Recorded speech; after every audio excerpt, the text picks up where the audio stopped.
Okay. And తర్వాత over weight అంటాం 25 to 29. 25 to 29 ఉన్న వాళ్ళని ఓవర్ వెయిట్ అంటాం. 30 to 34.1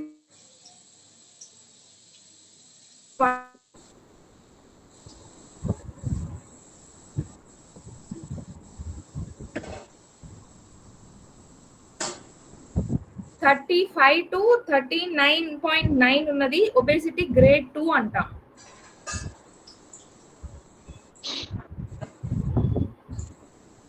39 తర్వాత అంటే 40 నుంచి మార్బిడ్ ఒబేసిటీ అంటాం.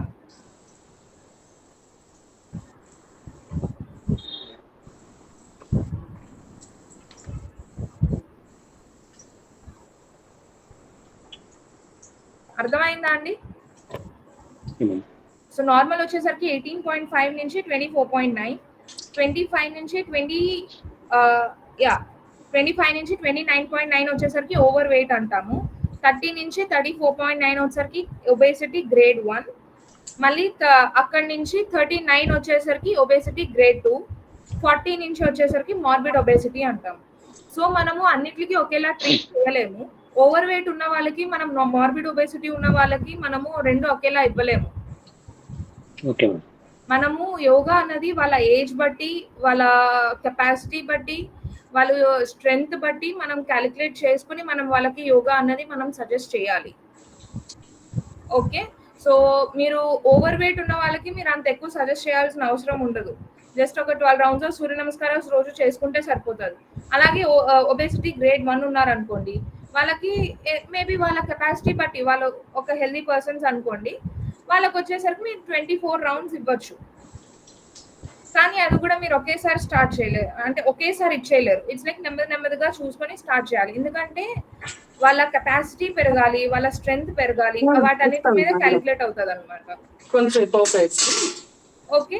అండ్ ఇంకొకటి ఒబేసిటీతో పాటు ఇంకేమైనా ఉన్నాయేమో, ఇది అంటే వాళ్ళ బీపీ ఉంటే you can give like exhausting అలా ఇచ్చామంటే అరిథమియా వచ్చే ఛాన్సెస్ ఉంటాయి.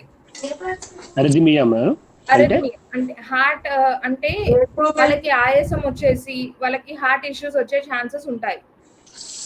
ఎందుకు దిస్ ఇస్ వెరీ ఇంపార్టెంట్. లేదు, ఫస్ట్ ఇలా ఏదైనా డిసీజ్ తో అసోసియేట్ అయ్యి ఉంటే ఖచ్చితంగా ఆ డిసీజెస్ వైపే వెళ్ళాలి, కానీ ఒబేసిటీ వైపు వెళ్ళకూడదు. ఒబేసిటీ మీరు తగ్గించాలి అనుకుంటే డయట్ ద్వారానే తగ్గించాలి. ఓకే. ఎందుకంటే నేను లైవ్ గా చూసి నేను లైవ్ గా ఇచ్చాను కాబట్టి నేను ఇంత షోర్ గా చెప్తున్నాను. So never always you have to know, అంటే వాళ్ళ డిజీజెస్ గురించి మీరు ఖచ్చితంగా తెలుసుకోవాలి. ఒకవేళ మీరు అలాంటివి ఏమైనా తీసుకుంటే మామూలుగా ఎగ్జాక్ట్లీ. సో జనరల్ గా యోగా క్లాసెస్ తీసుకుంటే నాట్ అన్ ఇష్యూ. లేదు మీరు పర్సనల్ గా మీరు క్లాసెస్ తీసుకుందామని అనుకుంటే మటుకు వాళ్ళ హిస్టరీ తెలుసుకోవాలి, అట్లీస్ట్ మినిమం హిస్టరీ తెలుసుకోవాలన్నమాట. Because you should not be in trouble. Okay.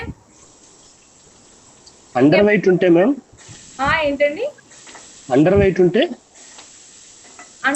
ఉంటే you can give lot of exhausting exercises sir.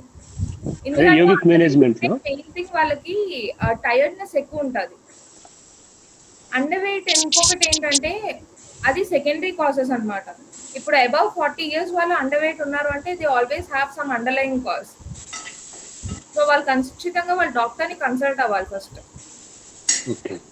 ఎందుకంటే అండర్ వెయిట్ వాళ్ళకి డయట్ అని లేకపోతే వాళ్ళకి సమ్ ఇష్యూస్ ఉండడం వల్ల అండర్ వెయిట్ ఉంటారు.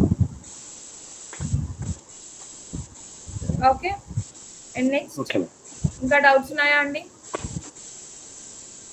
లాస్ట్ క్లాస్ ఇంకెవరికి డౌట్స్ లేవా?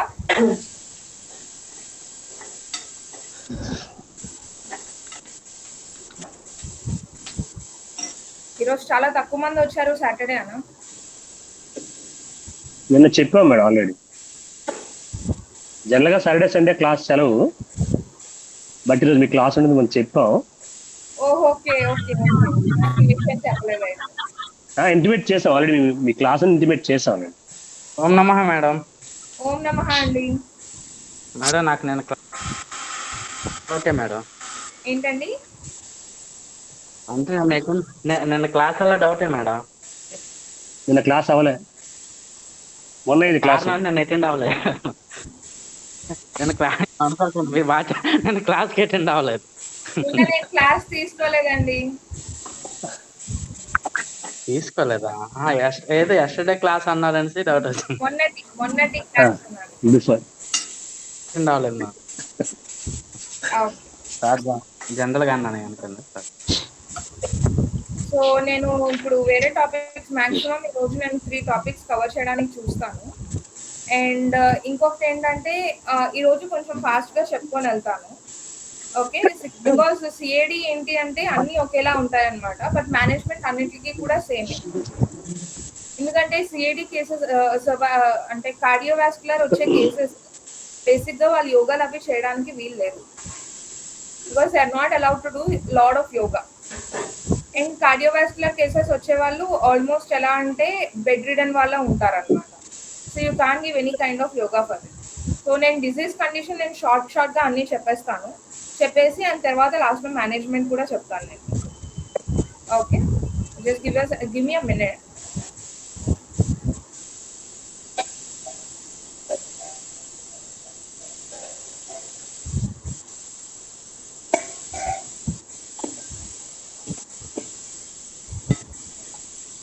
కార్డియాక్ కొంచెం ఎవరైనా చెప్తారా ఇది ఏ యూనిట్ అన్నది? 4th unit madam. 4th unit అండి.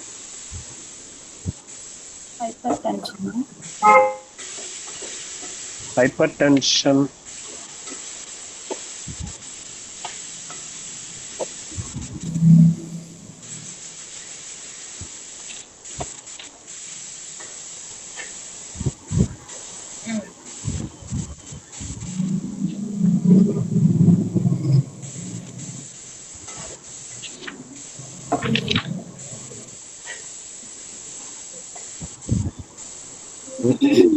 యా,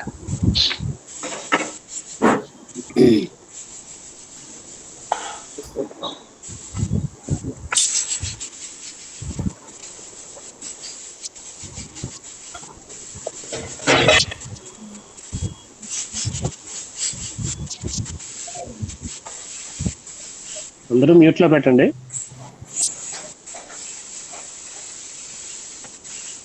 అందరికి స్క్రీన్ కనిపిస్తుందా అండి? కనిపిస్తుందండి.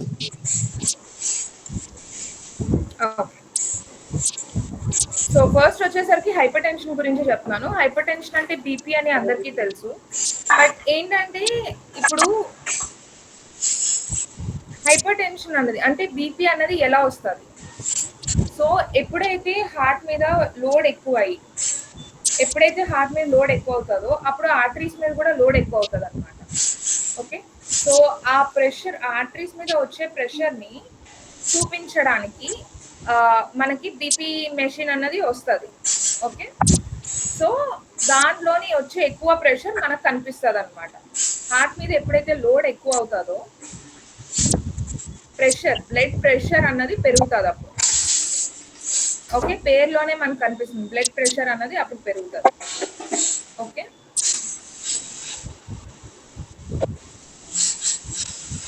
అండ్ నెక్స్ట్ వచ్చేసరికి మనకు మామూలుగా ఈ బ్లడ్ ప్రెషర్ అన్నది మనం స్పిగ్నోమాగ్నోమీటర్ అన్న దాంతో మనము క్యాలిక్యులేట్ చేస్తాం.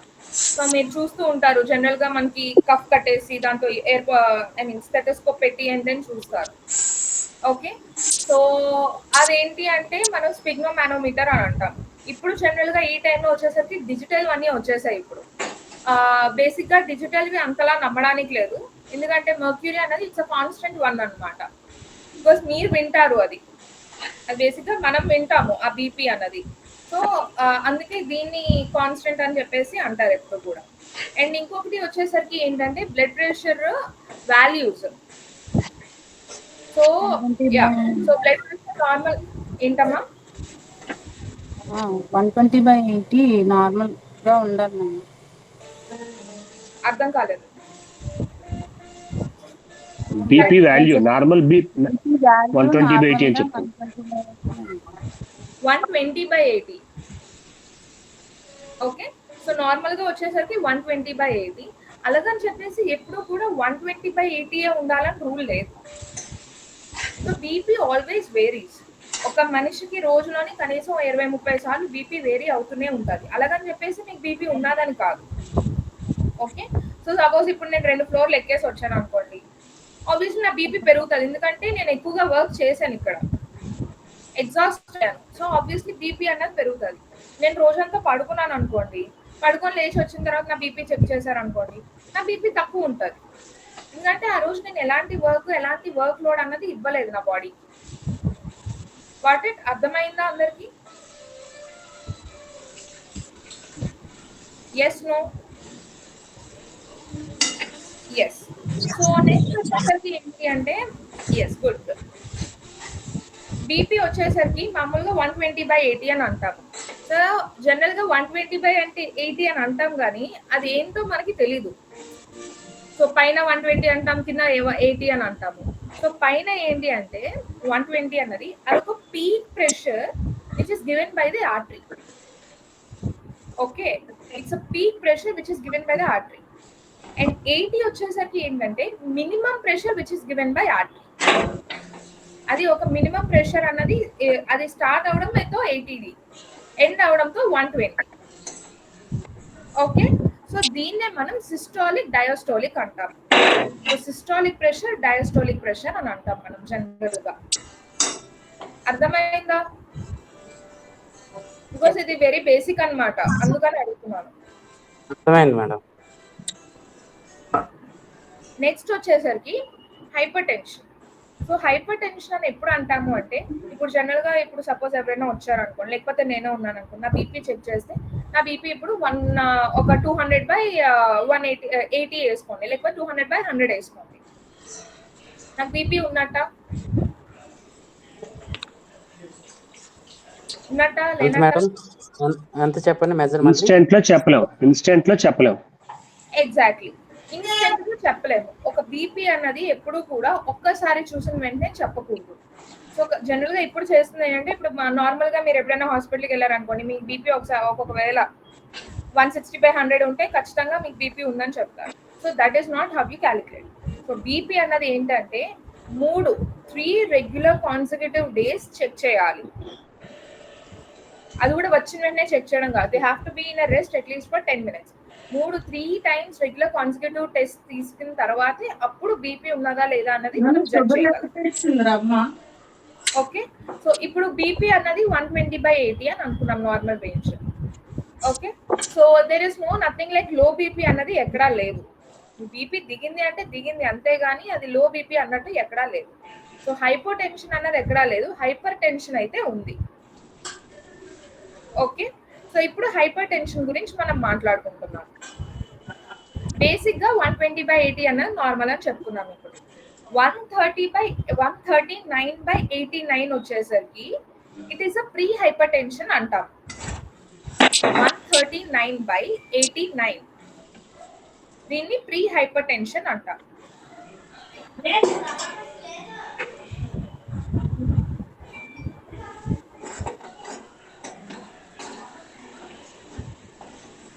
అర్థమైందా అండి? అర్థమైంది. టెన్షన్ అంటే ఏంటి? అబౌవ్ 140/90 దీన్ని హైపర్ టెన్షన్ అంటాం.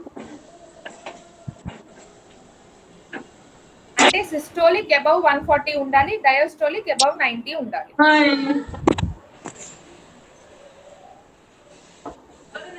హాయ్, నేను మధ్యాహ్నం చేయడం ఇప్పుడు చేస్తున్నాను. Okay madam. సారీ, కొంచెం ఏమనుకోకండి. ఉంచేసావు కదమ్మా చిక్కుడుకాయలు. నో ప్రాబ్లం మేడం, మాలో కొంతమంది అలాగే చేస్తారు అవసరమైనప్పుడు. టైం స్కెడ్యూల్ అన్నమాట. ఓకే ఓకే మేడం, మేము కూడా వింటూ ఉంటాం. No problem. Okay, so next వచ్చేసరికి ఏంటి అంటే, ఒకవేళ కొంచెం మంది అనుకుంటున్నాం మనకు బీపీ ఉందని ఎలా తెలుస్తుంది అంటే, సైన్స్ అండ్ సిమ్టమ్స్ ఏంటి? జనరల్ గా సైన్స్ సిమ్టమ్స్ లాంటివి ఏమీ ఉండవు ఎప్పుడు కూడా. రామకృష్ణ గారు ఏమైనా చెప్పాలా అండి? సిమ్టమ్స్ మేడం చెమట్లు యాక్చువల్ పడుతుంది. స్వెట్టింగ్ వస్తుంది. స్వెట్టింగ్ వస్తుంది. ఐస్ సడన్ గా తిరగడం అనేది జరుగుతుంది, కళ్ళు తిరగడం జరుగుతుంది. ఓకే, ఇప్పుడు నాకు ఒక్కసారి స్వెట్టింగ్ వస్తే నాకు బీపీ ఉన్నట్ట అండి? ఒక్కసారి అని కాదు, జనరల్ గా సిమ్టమ్స్ అవి అంటారు. ఓకే, మ్యూట్ చేయొచ్చు సార్. సో యా, రామకృష్ణ గారు చెప్పింది కరెక్టే. బేసిక్ గా ఏమవుతుంది అంటే బీపీ అన్నది మనకి తెలీదు, ఎప్పుడు వస్తుంది అన్నది మనకు తెలీదు జనరల్ గా. అండ్ బీపీ అక్కరెన్స్ కి కూడా సేమ్ డయాబెటీస్ లాగే కారణం అన్నది ఉండదు ఎప్పుడు కూడా. ఓకే, కొన్ని అయితే ఇవి ఉండొచ్చేమో అని చెప్పేసి అనుకునేవి ఉన్నాయన్నమాట. ఓకే, ఒకటి వచ్చేసరికి ఒబేసిటీ.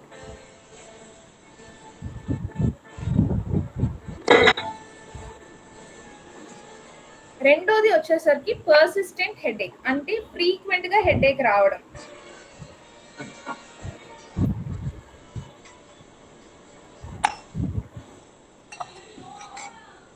మూడోది వచ్చేసరికి బ్లర్డ్ విజన్, అంటే సరిగ్గా కంటి చూపు సరిగ్గా ఉండకపోవడం.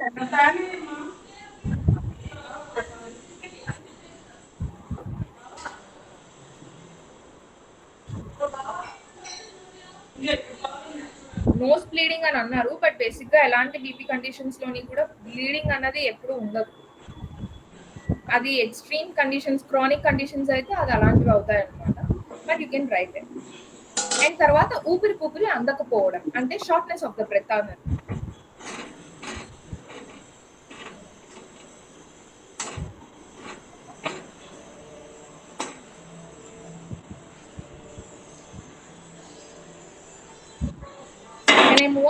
చెప్పచ్చా అండి? నెక్స్ట్ చెప్పచ్చు.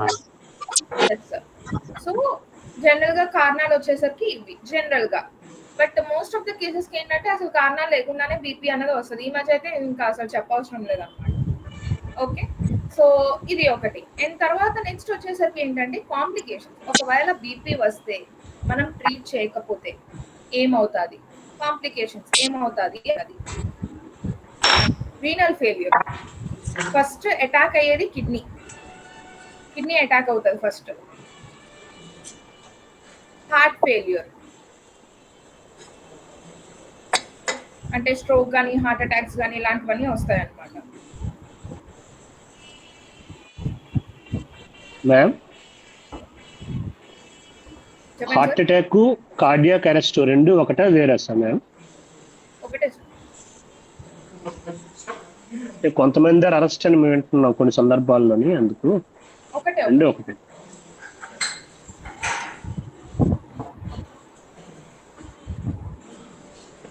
సో ఇవి కాంప్లికేషన్స్ అన్నమాట. బట్ మెయిన్ బేసిక్ మీరు చూసేది ఎప్పుడు కూడా ఫస్ట్ రీనల్ ఎఫెక్ట్ అవుతుంది.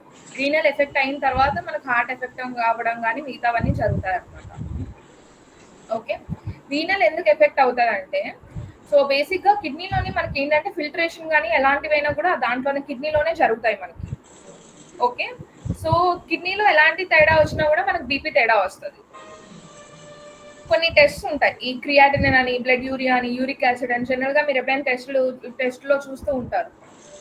సో ఇవి ఏమైనా తేడా ఉన్నా కూడా మీ బీపీ ఖచ్చితంగా తేడా ఉంటుంది. It is directly inter related అనమాట. మనం అనుకోవచ్చు బీపీ ఏముంది, బీపీ మొత్తం బాడీకి సంబంధించింది, కిడ్నీకి అని చెప్పేసి. But it's not like that. First ఎప్పుడైనా బీపీ వల్ల ఏదైనా కాంప్లికేషన్స్ ఉంది అంటే ఫస్ట్ కిడ్నీకి ఎఫెక్ట్ అవుతుంది. ఓకే, అది. అండ్ తర్వాత వచ్చేసరికి ఏంటి అంటే హైపర్ టెన్షన్ అన్నది ఏమేం రకాలు. ఓకే, సో ఎన్ని రకాలు ఉన్నాయి హైపర్ టెన్షన్? జనరల్ గా ఏంటి అంటే మనం ఎసెన్షియల్ హైపర్ టెన్షన్ అంటాము, సెకండరీ హైపర్ టెన్షన్ అని అంటాము. So essential or primary hypertension and then secondary hypertension, రెండు రకాలు ఉంటాయి.